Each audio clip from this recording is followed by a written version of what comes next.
Bom, gente, na última aula a gente viu que os modelos Sakai-Sugeno, eles são aproximadores universais. Mas a gente não viu como que a gente pode usar esses aproximadores para aproximar funções ou modelos não lineares.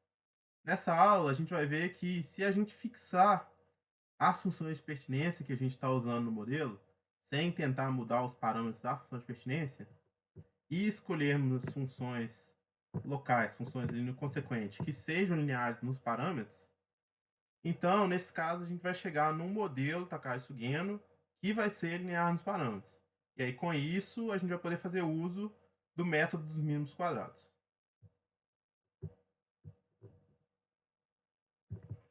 Então, qual que é a ideia de um modelo linear nos parâmetros, né? Ele é um modelo que a gente fala que o modelo ele é linear nos parâmetros quando a dependência do modelo nos parâmetros é linear. Ou seja, o modelo não precisa ser linear, mas a dependência dele nos parâmetros tem que ser linear. Por exemplo, a gente tem aqui alguns exemplos. Então, que olha, uma função constante, uma função linear, que eu estou ali tentando achar os parâmetros da reta, uma função quadrática, eu estou tentando achar os parâmetros da função quadrática, uma função exponencial, se eu não tiver parâmetros aqui no argumento da exponencial, uma função cosseno, se eu não estiver tentando achar parâmetros aqui, né, no argumento do cosseno, certo? Se eu tivesse tentando achar parâmetros do argumento da exponencial ou no argumento do cosseno, a minha função ela não ia mais ser linear nos parâmetros, porque ela ia estar dependendo não linearmente nos parâmetros, certo? E aí, toda função que ela tem essa cara, que ela é linear nos parâmetros, eu sempre vou conseguir escrever, a gente sempre vai conseguir escrever ela nessa forma aqui, que é uma forma que eu tenho um vetor ali que depende das minhas observações, depende do valor da função num ponto, certo? Que a gente vai chamar de vetor de regressores.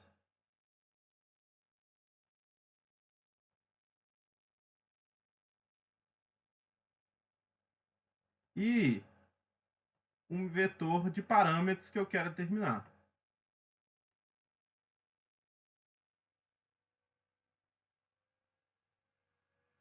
Sempre que eu tenho uma função linear dos parâmetros, eu tenho que conseguir escrever ela dessa forma. Vamos fazer aqui para esses casos. Para essa função aqui, eu vou ter o quê? Eu vou ter 1 vezes θ zero.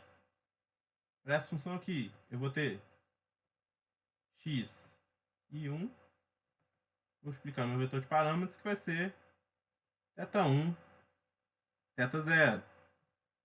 Para essa função aqui, eu vou ter x ao quadrado, x e 1,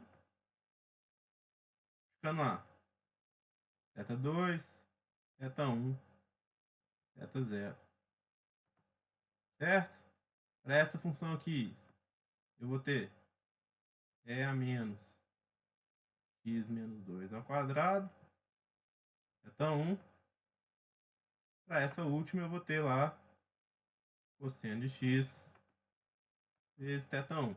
Ou seja, aqui, ó, esses caras aqui, ó, vão ser, e esse 1 também, os nossos regressores.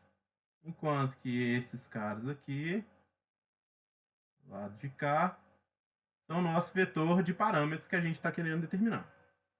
Certo? Então, sempre que eu tenho a função que é linear nos parâmetros, eu tenho que conseguir escrever ela nessa forma. Então, qual que é a vantagem de eu ter um modelo que é linear nos parâmetros? Eu posso tentar montar um sistema linear para resolver ele, certo? Qual que seria uma abordagem que a gente podia fazer? Eu podia tentar pegar um número de observações de um par saída, né, y, com a entrada, x, que fosse igual ao número de parâmetros que eu fosse determinar.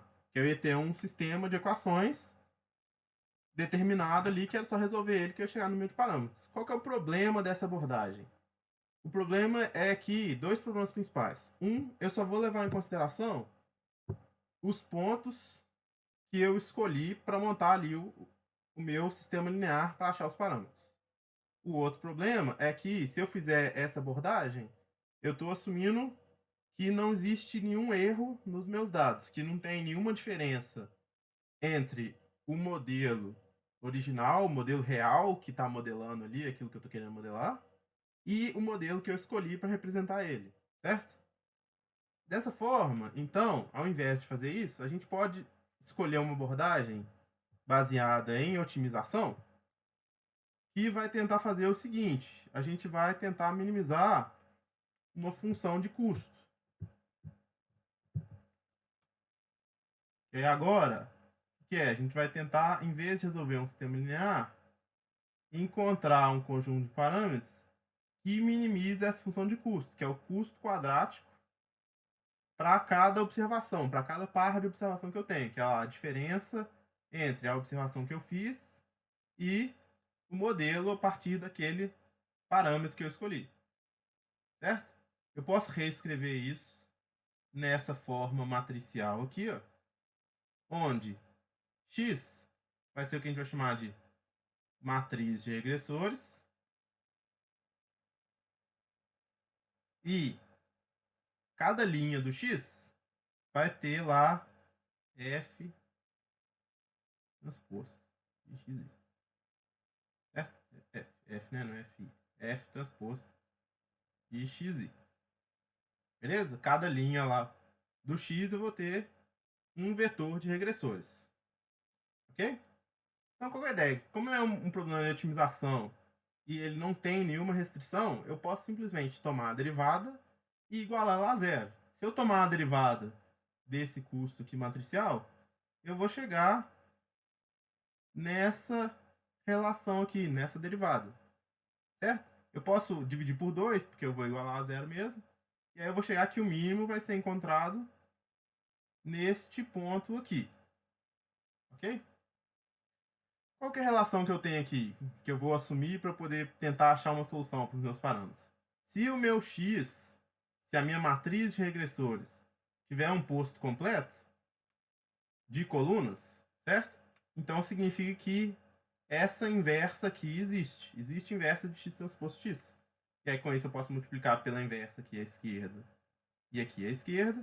E eu vou chegar aqui os meus parâmetros podem ser resolvidos por essa equação aqui, que a gente vai falar que é um método de mínimos quadrados de batelada. A gente não vai ver outras formas de fazer, como mínimos quadrados recursivo, que você vê em uma matéria de identificação, modelagem de sistemas, mas a ideia é a mesma, né? Eu vou tentar resolver aquela equação ali, ok?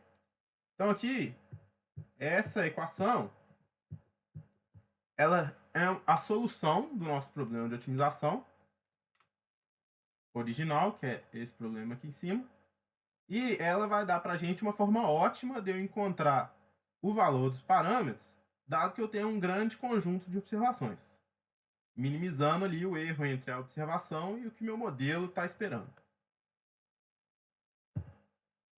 No caso de a gente fazer uso de modelos Takaya-Sugeno, que é o assunto da aula, qual que é a ideia? A gente viu que, na última aula, que um modelo Takaya-Sugeno inferido, ele vai ter essa forma aqui, ó.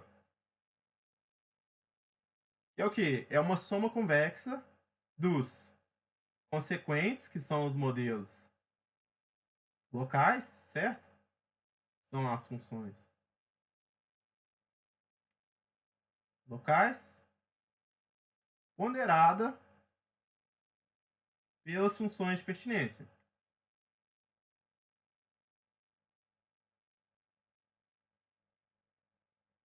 Ok? Então, se a gente escolher consequentes lineares para os parâmetros, se a gente escolher os nossos consequentes dessa forma aqui, ó, se para eles a gente escolher funções que são lineares nos parâmetros, como dessa forma aqui, ó, a gente vai ter que nosso modelo inferido vai ser dessa forma, certo? E aí a gente pode compor ele nessa forma aqui de baixo, olha só. Eu vou ter H1 com G1 transposto θ1, vou repetindo até o HR GR transposto θR. Eu posso escrever de forma matricial como esse cara aqui, que eu chamo de F tio transposto de x vezes um θ tio. E aí ficou linear nos parâmetros. Eu tenho aqui o meu vetor de regressores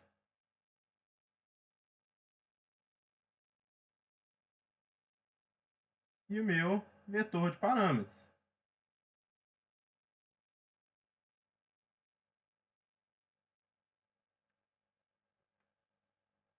Ó, isso. Certo?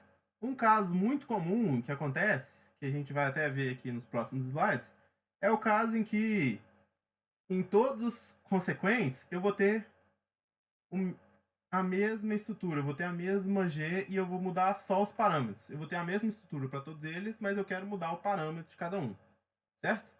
Se esse for o caso, eu posso representar aqui de uma forma mais compacta, em que o meu vetor de regressores vai ser o produto de Kronecker do vetor de pertinência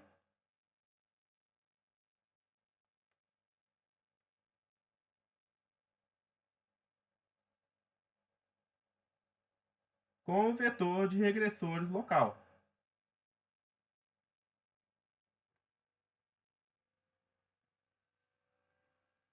E é só uma notação mais curta para isso aqui em cima, se todos os Gs forem o mesmo, né? G igual a G. Ok? Então vamos tentar escrever isso para casos bem comuns que a gente vai encontrar aqui na disciplina, que a gente vai chegar a usar. Um caso muito comum é o caso em que a gente vai considerar os nossos consequentes como constantes. A gente tem lá que f de k de x, que tem que ser g de k de x transposto vezes θ de k, é o que? É falar que g de k é 1. Ok? Então, nesse caso, o que acontece? Para esse caso, o nosso vetor de regressores vai ficar simplesmente as funções de pertinência, vai ficar o vetor de funções de pertinência.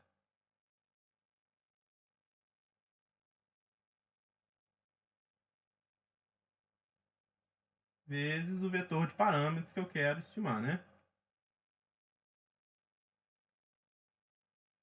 Nesse caso, eu vou ter lá que o meu modelo inferido vai ter essa cara. Ele vai ser o vetor de funções de pertinência vezes o vetor de parâmetros.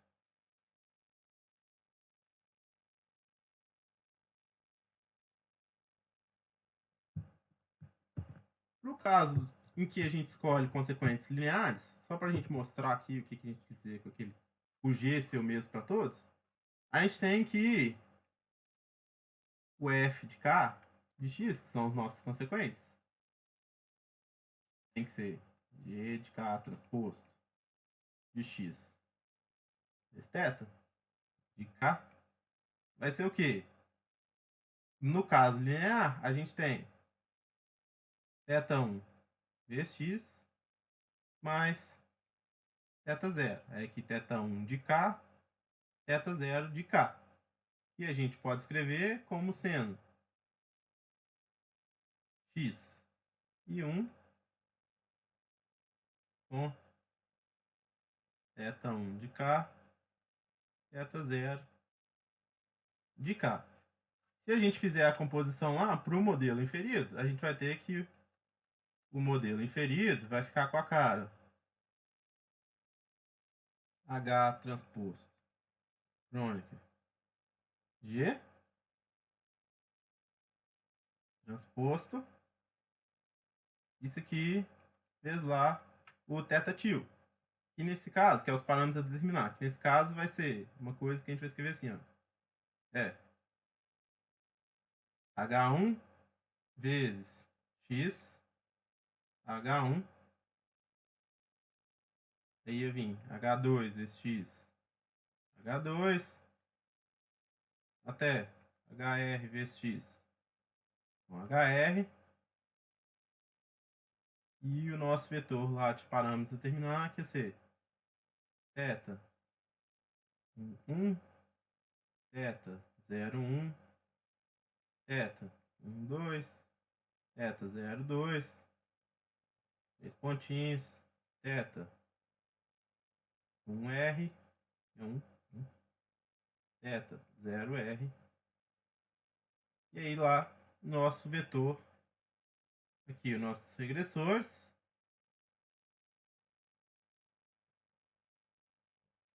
e aqui nosso vetor de parâmetros.